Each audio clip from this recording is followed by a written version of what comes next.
It's a sheep in wolf's clothing. The Aston Martin V8 Vantage combines British perfection with uncompromising performance. This car for me is a shark. It's a predator. You can't catch it. And there's a reason for that. It has a license to overtake. Going to be behind you and overtaking you. Its developers have already built cars for James Bond. More aggression, more agility, more anger. Even on the most dangerous racetrack in the world, the Nürburgring's North Loop, this Brit bites into the red-hot asphalt. Keeping it in check is not an easy task. I'm nervous. I'm scared. You feel alive. That's what it's all about. That's why we're here. Aston Martin's secret agent, the V8 Vantage, is one of this sports car manufacturer's most successful models.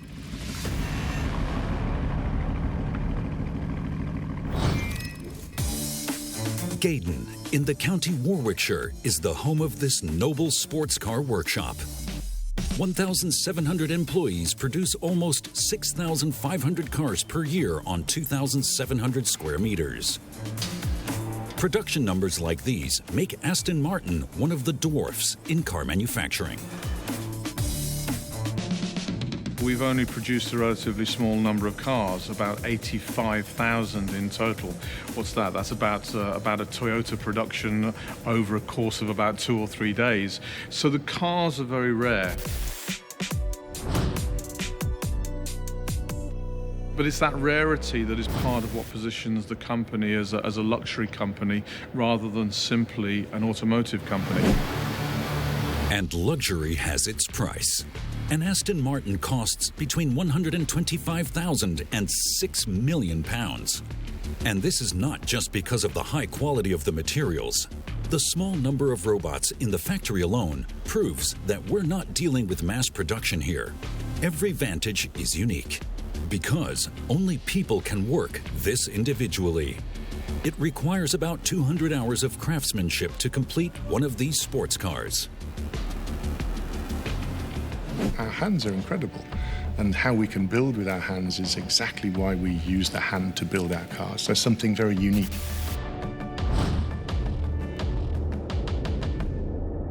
Each car, therefore, has a fingerprint. It has the fingerprint of the people that were building the car.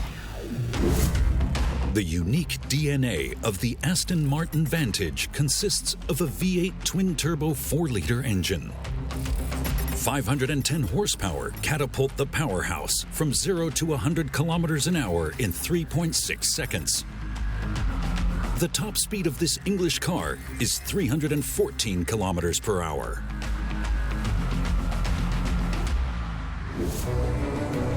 The production of any Aston Martin Vantage starts with the construction of the body in the so-called body-in-white workshop. Here, 50 body makers produce around 150 car frames per week. A frame's job is to carry and later protect the drivetrain. At the first body assembly station, 2 mechanics fit several aluminum components onto a steel frame. These body components fit into pre-milled notches on the assembly carriage, like a jigsaw puzzle. Once the employees have installed all the components onto the carriage, it is transported to an inspection station. A computer then compares the position of the components with an image data bank. If all the necessary components are present and at the correct position, one of the factory's few robots gets to work. Connect the components, it applies a special adhesive, which was originally developed for spaceflight. In England, body parts are glued together instead of welded together, like in aircraft construction, which makes them especially light. The body-in-white assembly line is U-shaped in order to keep the distance between the different work steps as short as possible. The Vantage's body is assembled in 2 parallel processes. Beside the main assembly line, the glued components are assembled into bigger elements. The adhesive is still wet, which is why this employee additionally secures the elements with rivets. The pre-assembled elements are then transported to the main assembly line by a ceiling crane.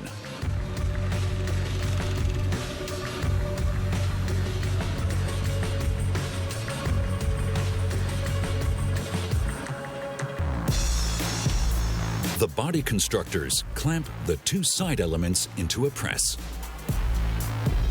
It presses all the elements together in such a way that the connections fit perfectly. The workers fixate the construction with an additional 250 rivets. Lightweight construction is the Brits' prime directive. All the parts are made of 1.5 millimeter sheets of aluminum. Aluminum is a light metal. This will later help the powerhouse to max out its performance on the asphalt. But before that, a long journey awaits the Vantage.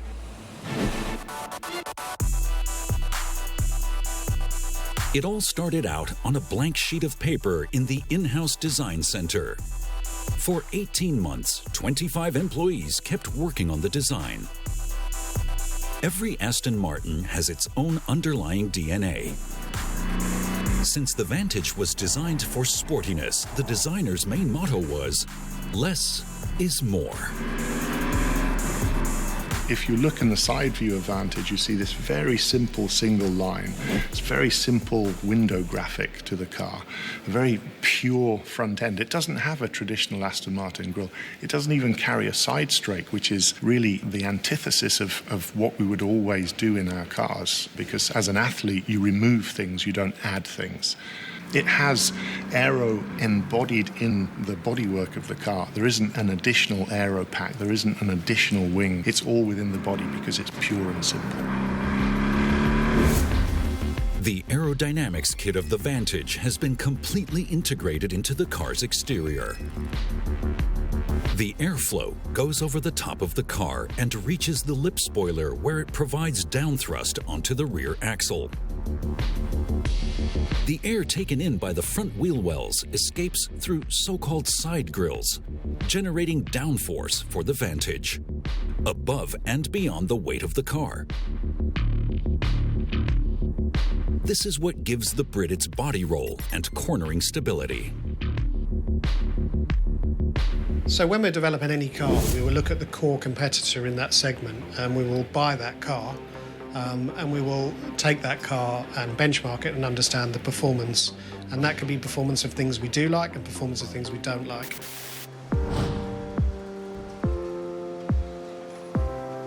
Now, in terms of Vantage, our main competitor when we started the project was we went and bought a 911 Carrera. And so we benchmarked and understood that car, which is a tough challenge because Porsche 911 is a very good car. Based on the handmade drawing, the sculptors create a clay model of the vehicle. This way, the designers can see if their ideas can be realized and that they won't hinder the Vantage's aerodynamics and performance.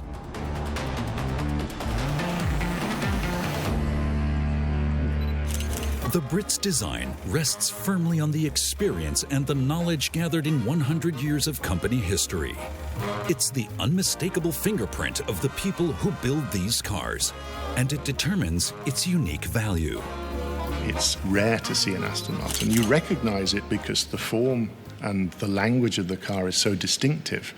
We have 106 years of knowledge and history and learning and racing to employ within the design of the car. So we can look at all that heritage and put that into our cars. And that's very much what we do. We produce automotive art. It's a boyhood dream, in a way, to actually create something that you end up seeing on a racetrack. And these 1.3 tons of a childhood dream will heat up any racetrack. The GT4 version, the Grand Touring model, which is very close to the production series model, has a more powerful engine and was designed for longer distances. Today, this Vantage takes part in the VLN Endurance Championship at the most dangerous racetrack in the world, the Nürburgring's North Loop. The so-called Green Hell features 72 corners, hill jumps, drops, and the longest straight on any racetrack, the 2.6-kilometer-long Dürtinger Höhe.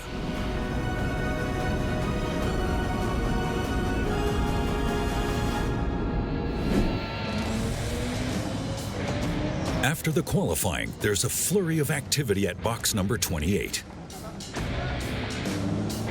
The Aston Martin racing team consists of 8 mechanics and 2 drivers.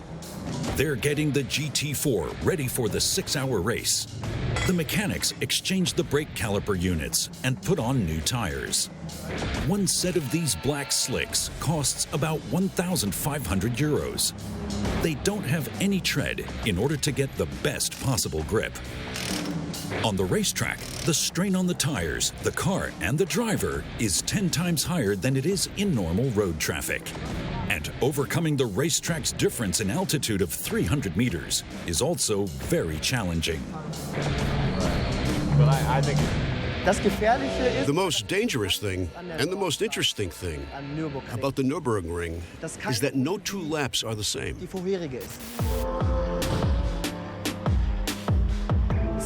There are several risk scenarios.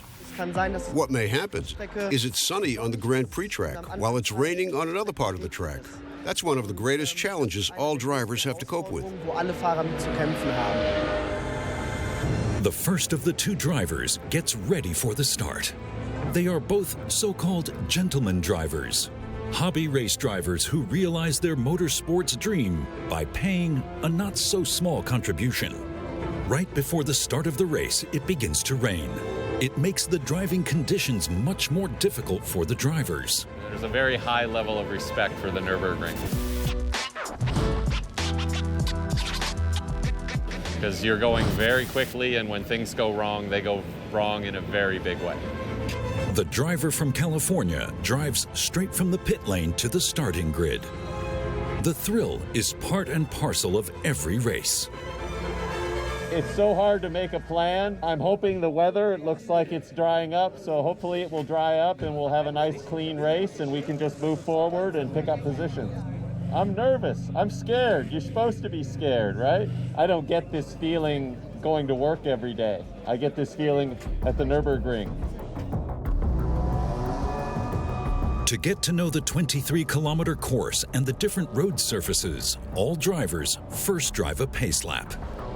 During this warm-up, overtaking is not allowed. The car's cockpit has been trimmed for safety. Special harness belts, racing nets, and a fire suppression system protect the driver in case of a crash.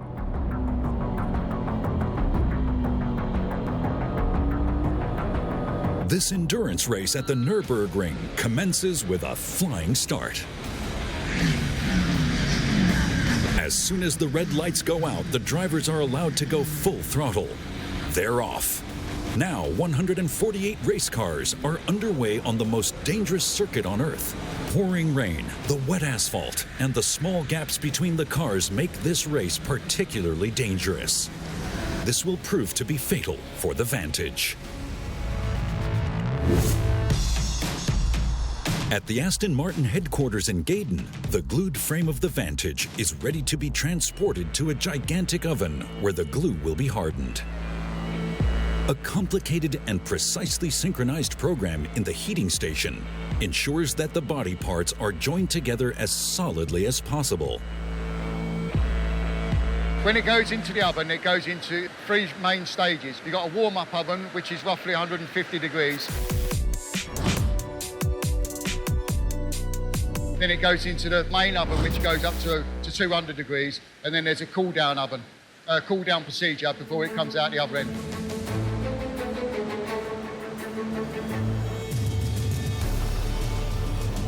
Before the last elements are glued onto the frame fully automatically at this huge assembly island, the mechanics prepare the parts with a special primer. Black epoxide paint protects these elements from corrosion and creates a more stable adhesive surface. Those elements that will later be exposed to particularly heavy strain are joined with a chemical mixture of 2 components. This robot, lovingly dubbed James Bonder by the employees, is applying the glue, consisting of resin and hardener, onto the primed module.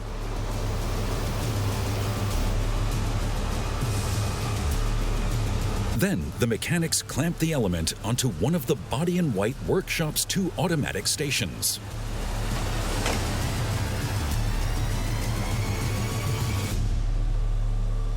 We mainly build these cars, they say they're hand-built, but you have to have a fixture, a jig, for geometry so that we ensure the parts are in the correct location. So we've got master location pins where we fix the panels to, and then they close up so we ensure that they're in the correct position before they're cured.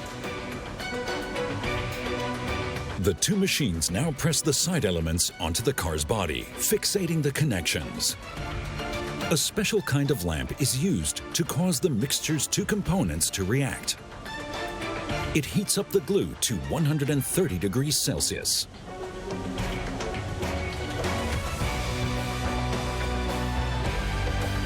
After 15 minutes, the glue has hardened completely and the body parts have been firmly joined. During the last few meters, the mechanics attach all the remaining elements. All in all, the body consists of 170 parts. After 12 hours, a completed Vantage body leaves the assembly line. A ceiling crane transports the lightweight frame into the paint shop.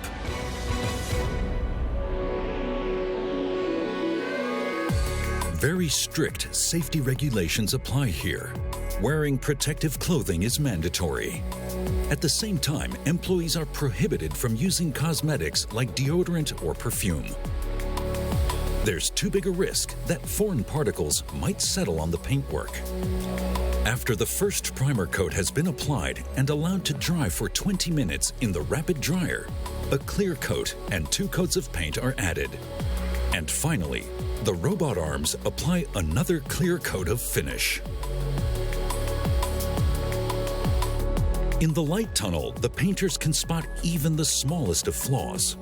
They check the fresh coat of paint for dust inclusions and paint runs. First, they use so-called daisy discs to carefully sand the relevant area. Then, they polish the surface to a mirror finish using special polishing pastes.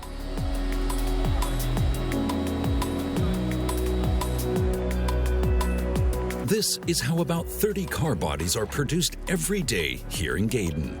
A robot sorts and shelves them fully automatically in a high-rise storage rack.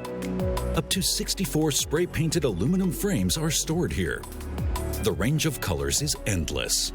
Every shade imaginable is possible, from that of your favorite bowling ball to that of your girlfriend's lipstick. Now, the robot takes the next Vantage body from this warehouse to one of the factory's 2 assembly lines. At Main Assembly Line 2, mechanics put together Aston Martin's top seller, the Vantage V8. A screen informs the employees about the production progress, because every 25 minutes, the assembly of yet another future racing car begins. Every car is different. Robots could never do such individual work. That's why every station also demands work by hand. It takes a total of 200 man-hours before a Vantage is ready to leave the factory. Before the mechanics continue assembling the sports car, they first, once again, take off the engine suspension and the doors. They were put on for the spray painting process, but now they would hinder the workers while installing the interior parts. There's no hectic work schedule here at the assembly line. The work atmosphere is relaxed. It's a place where you get to spend a bit more time working on a car than elsewhere. You do get paid very well, if I'm honest. And obviously all your friends and family. There's a bit of glamour to it, I have to admit. Yeah. So yeah, it's a nice place to work.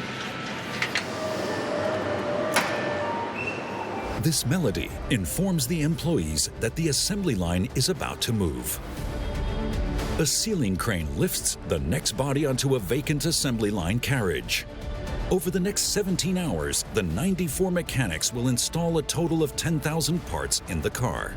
At 40 assembly line stations, they will turn the lightweight body into a luxury vehicle. Everything has a takt time behind it, because then we know how many cars per day we need to make. So it's all broken down into individual steps. So then every tech has an individual job and what he knows what to do. So any problems, he can stop the car, we fix it and then move on to the next station as well. At the first station, the Vantage receives its own network. An employee installs the wiring harness, the car's nerve system, as it were. This bundle of wires supplies the steering system, all the sensors, as well as the audio system with electricity. Additionally, the bundle contains the network cables for the car's 8 computer systems. If a single wire is falsely connected, the whole car could later come to a standstill. The harness is a really important part of the car to make sure the connections are right, because if you don't know it right away, but when the car's built, it can cause problems further down the road. There's loads of different ones, so like this one's a manual. We have different variations from premium, left, right, and left-handed and right-handed, which you all check from the build sheet at the start of the shift. Every assembly line employee is responsible for 2 installation steps. To begin with, a mechanic engraves an individual identification code into the aluminum frame with a laser. He writes the 17-digit serial number in 2 places on the frame. It contains the manufacturer's name, the place and date of production, as well as the car's model and a sequential number.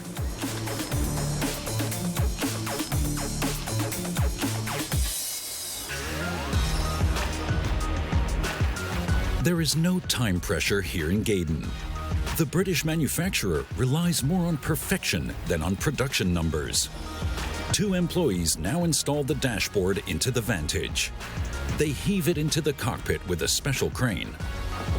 Then they attach the 50-kilo leather-clad console firmly onto the sports coupe's frame with 31 screws. Dashboards have existed for over 100 years. Originally, they were just simple wooden boards, protecting the coachman from flying street dirt. Today, they unite all the displays and controls needed to drive a car.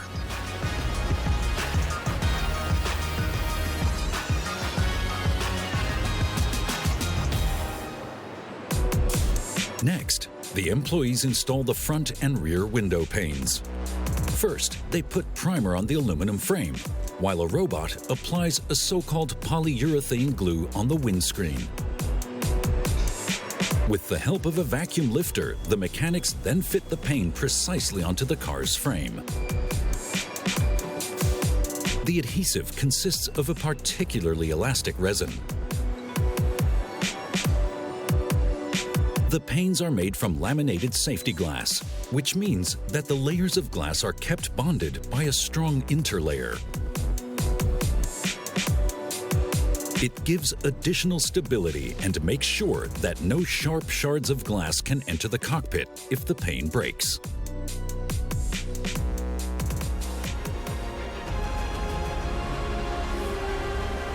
At Station 15, we reach the end of the first assembly section.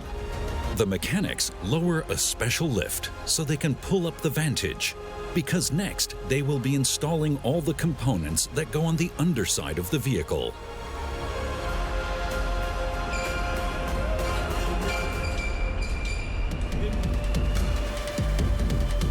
The fuel tank is also made of lightweight aluminum.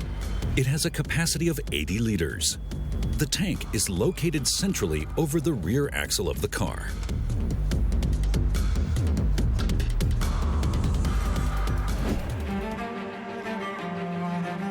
Right beside the main assembly line, the workers put together bigger fixtures from several smaller parts.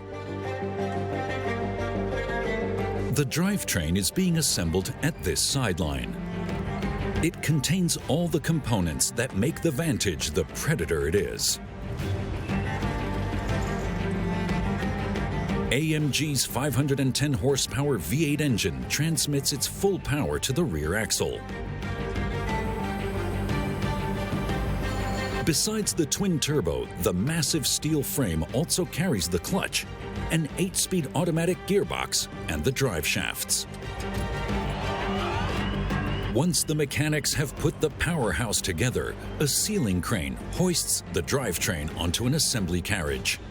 It transports the steel frame to the main line. This is a special moment because the engine is about to be wed. At Station 19, the employees marry the V8 to the car's body. The metal frame has now turned into a sports car.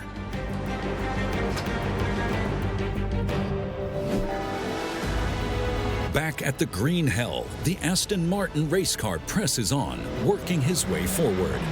It will cover a total of 35 laps on the North Loop today.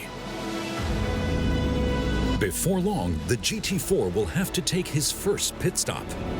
The Vantage needs new slicks after every 8 laps, equaling about 190 kilometers. During a pit stop, every second counts. The pit crew could do this job in their sleep. The 7 guys get to work on the Vantage.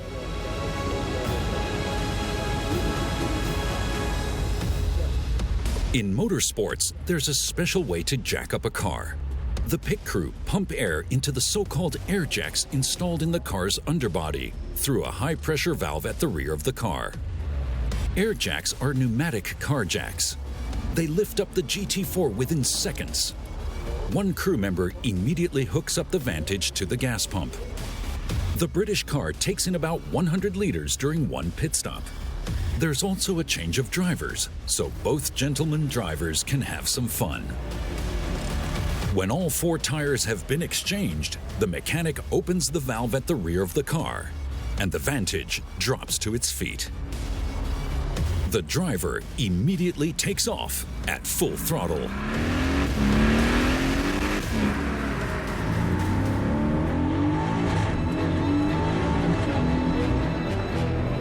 Out on the track, maximum concentration is a must.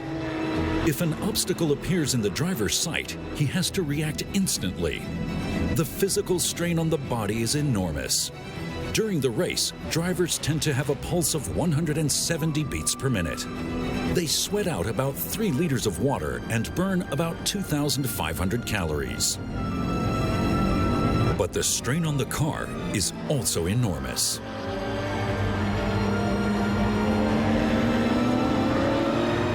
That's why the team managers permanently monitor the lap values on several screens. It's very important to us to be able to show that the car can handle such an extreme ordeal very well.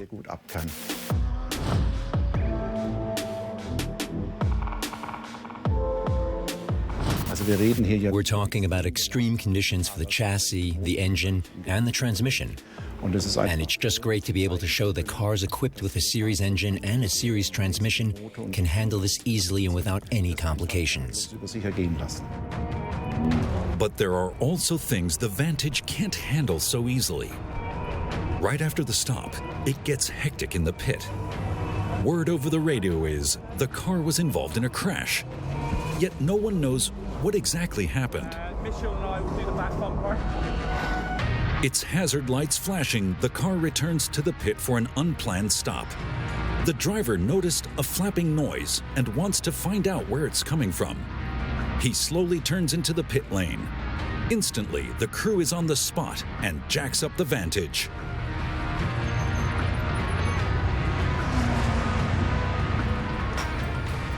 The GT4 has taken a beating on the rear left. The rear apron is cracked. The mechanics roll the car into the pit. They immediately exchange the tires and remove the broken parts so they can do makeshift repairs. Exchanging these elements would take far too long. I didn't know what was flapping at the back, so I didn't go very quickly coming in, but yeah.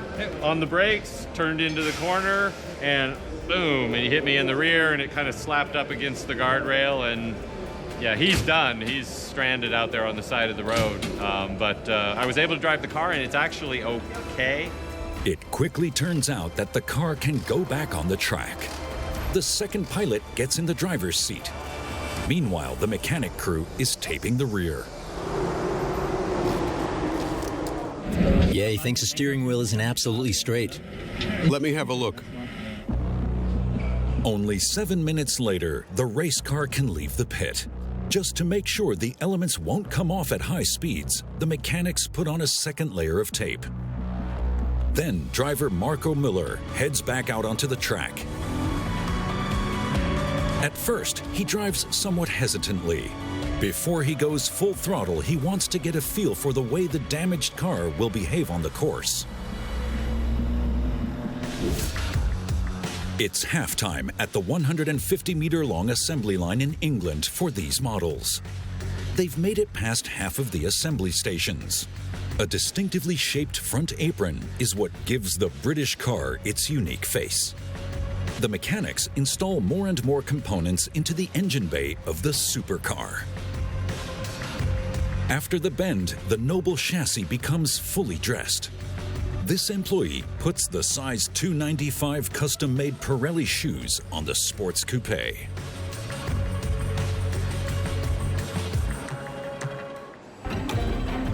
Now, the Vantage is freed from its yellow cage. The crane lifts the two-seater onto its last assembly line. Before it lie the last 100 meters of production line, the last 10 stations, and the last 5 hours of assembly work. With a hoist, this employee lifts the ergonomic sports seat into the vehicle. To prevent the paint from getting scratched, he has laid out leather mats as thick as a thumb. Carefully, the mechanic lowers the seats into the inside of the car. Then he puts the steering wheel onto the steering column. The frame fixates the wheel and prevents it from tilting while it's being screwed tight. In the center of the steering wheel sits one of the standard 4 airbags. The cockpit is getting jam-packed, which makes working inside it more and more complicated. Up to 80% of the car's interior is clad in leather, which is done in the factory's in-house trim shop.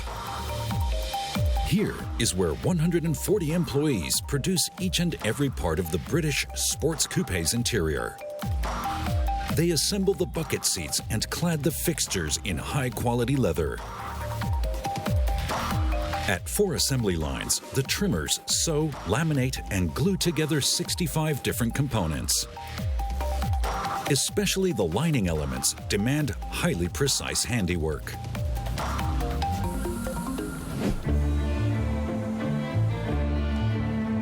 To avoid creases while cladding the elements, the workers stretch the high-quality material until it fits like a glove. For this, they moisten it with water over and over again, and then warm it with a blow dryer. This makes the sturdy material as soft as butter. These seamstresses make the seat covers for the luxury cars. Using different seam sizes and stitch patterns, they work the tucks and ornamental seams into the different types of leather. This makes every seat cover one of a kind. At the next station, a trimmer clads the foam of the seat with the decorated skin. For every car, the Brits need 6 skins. They are the skins of Scottish bulls. The Vantage's dashboard is put together at its own small assembly line in the factory. The employees clamp the naked frame of the dashboard in a rotatable mount. Then they install the steering wheel extension, all the control levers, and the air vents on the dashboard.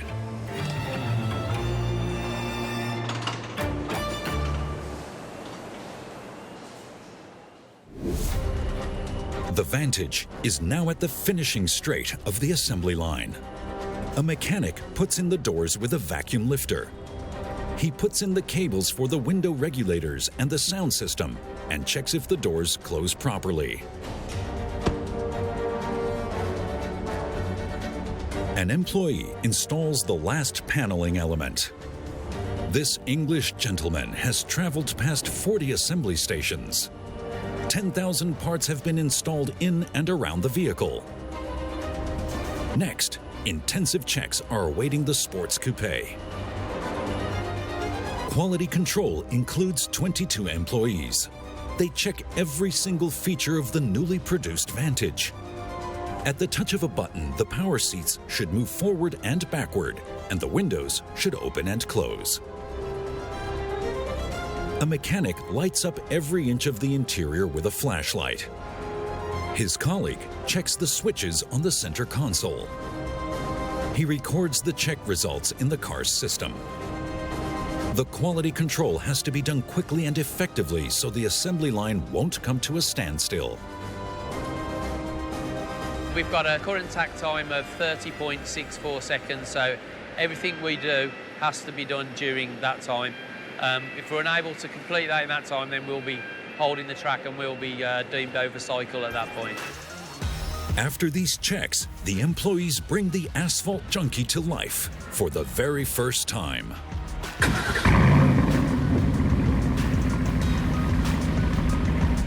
The car in front of it has already passed all the quality checks and now leaves the course. What rolls off the assembly line here represents more than 100 years of experience in automobile manufacturing. Aston Martin's company history started in 1913.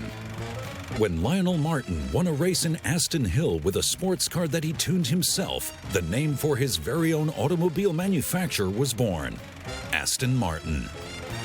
The Great Depression and World War I initially held up the brand's success. But when the factory, led by David Brown, moved to Newport Pagnell in 1955, a new era began for Aston Martin.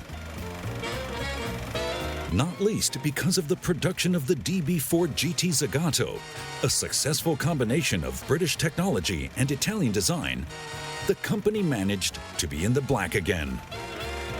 The people in these brick halls wrote British automobile history. Particularly in the so-called Sunnyside House, many far-reaching company decisions were made. New model launches, how they were going to fund and finance the new projects and the new cars, all of those decisions were made in that building.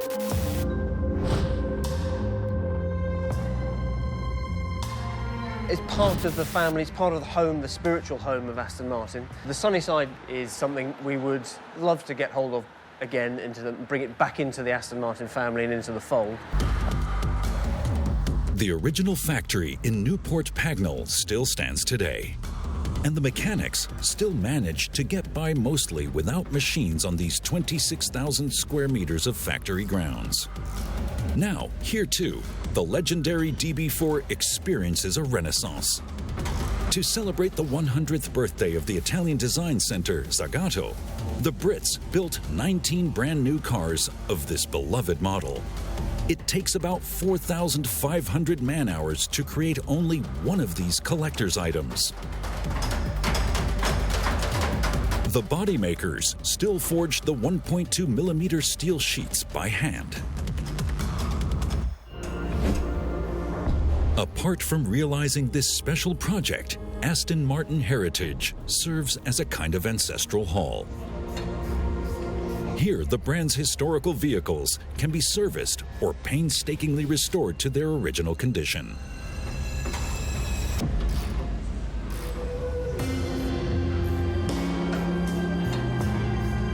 These two mechanics are in charge of a very special project.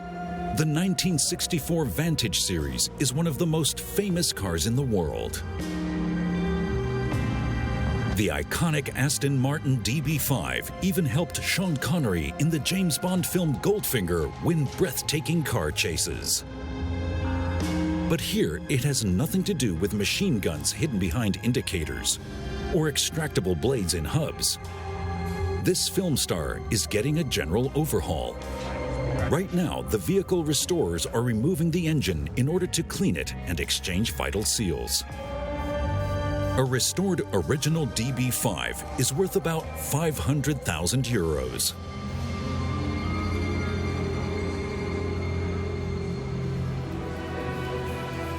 Next door, a new DB4 is given its roof liner.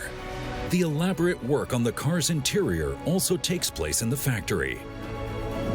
At the in-house trim shop, employees produce custom-made paneling elements, steering wheels, and seats clad in high-quality leather. The trimmers use the same materials that were originally used. The historical cars need to remain completely authentic. And the trimmers at Aston Martin won't be without a job soon. Because of all the cars that have been built, 95% are still around today. You never know what you're going to do in a day. You've got that many cars to work on. I must have built 1,000 front seats in my time.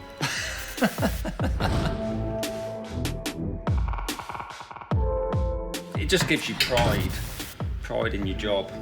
Every day's different, knowing you're working on cars from the 1960s, you know, and making it the same luxury cars from the 60s. It takes 70 man-hours alone just to produce the seats of James Bond's company car.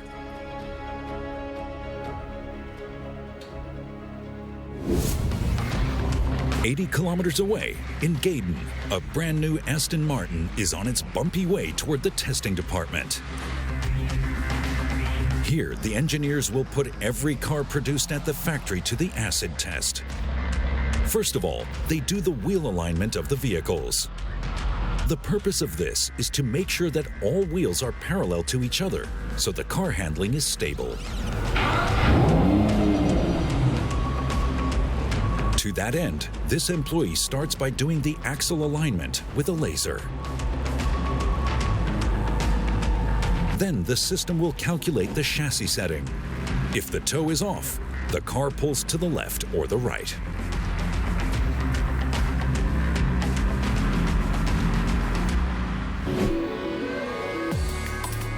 The next testing station is walled in for safety reasons.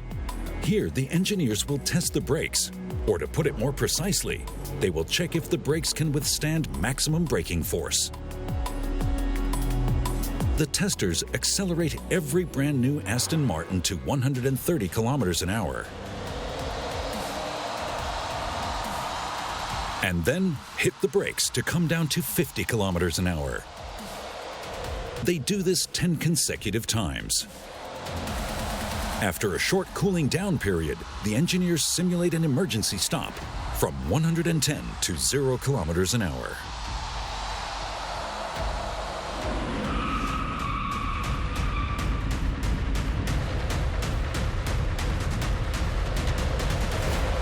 While doing so, the computer checks if all the brakes deliver the right force. This test also provides information on the wear and lifespan of different parts. This convertible has to wait before the last gate. Another Vantage is just completing its third test.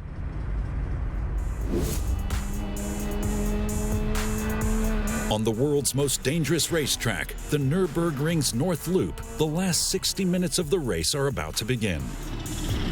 Over the past 5 hours, the 148 sports cars have covered about 600 kilometers.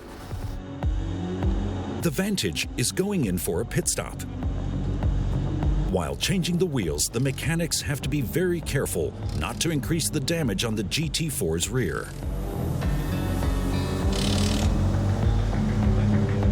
Marco Müller begins his last stint, which is what they call a period of driving between two pit stops in motorsports. On the final meters, the gentleman driver shows what his racing green monster is really capable of. The pit crew anxiously watches the final laps on the monitor. Starting from 67th on the grid, he makes up a total of 24 positions. Then he crosses the finish line. After the race, all the cars gather at the so-called Parc Fermé, which is a closed-off space.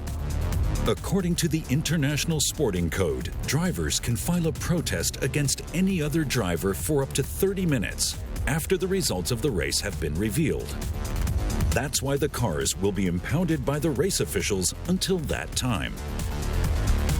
This way, among other things, they can examine the cause of a crash. What happened? This morning, during the first 90 minutes, a GT3 smashed into a team member. It was quite a bang. An exciting racing day comes to an end.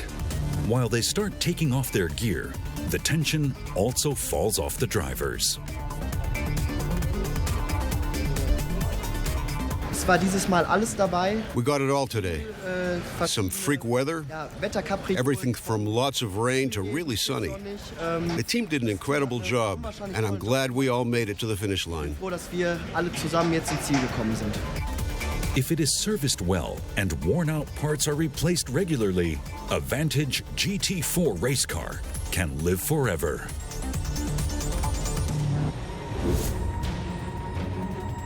In the last testing bay at the Aston Martin factory, things are a little quieter than at the racing track. But the strain is hardly any different. This Vantage is getting thoroughly shaken up at 40 kilometers an hour. The steel rollers simulate different road surfaces, from smooth freeway asphalt to a dirt road. The purpose of this test is to identify loose objects or undesirable sounds so they can be eliminated. The testers even check the squeaking of the leather. Tests are quite simplified for most people to use, so they end up with just an okay or a not okay.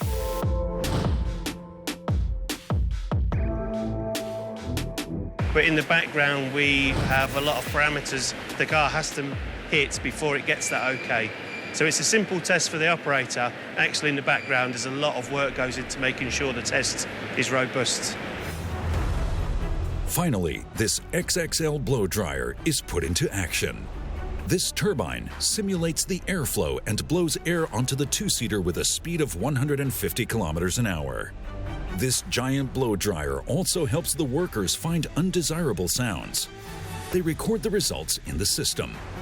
The engineers test every vehicle leaving the assembly line for a total of 2.5 hours.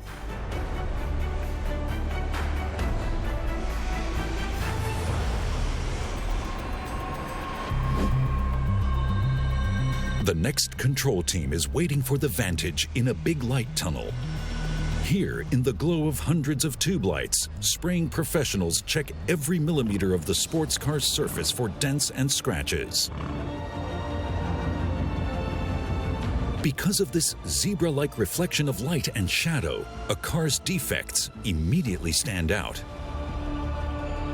The slightest of imperfections calls for the use of a grinder, polishing paste, and clear coat to perfect the Sportster, costing well over 150,000 euros.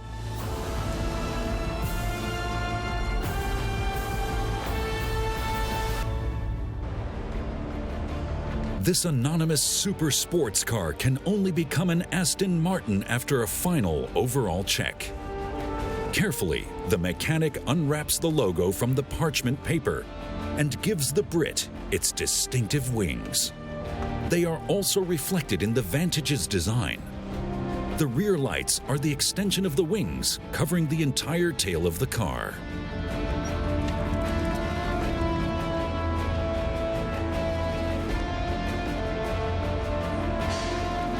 Finally, this Vantage is allowed to flex its muscles on the street. Aston Martin's League of Extraordinary Gentlemen has been at home on the streets and racetracks of this world for more than 100 years. With sensitivity and skill, these 1,700 constructors of the English sports car manufacturer have been combining high-tech with craftsmanship. The V8 Vantage is one of these Brits' most successful models. And the future is sure to hold many more luxury cars made here in Gaydon that not even James Bond could resist.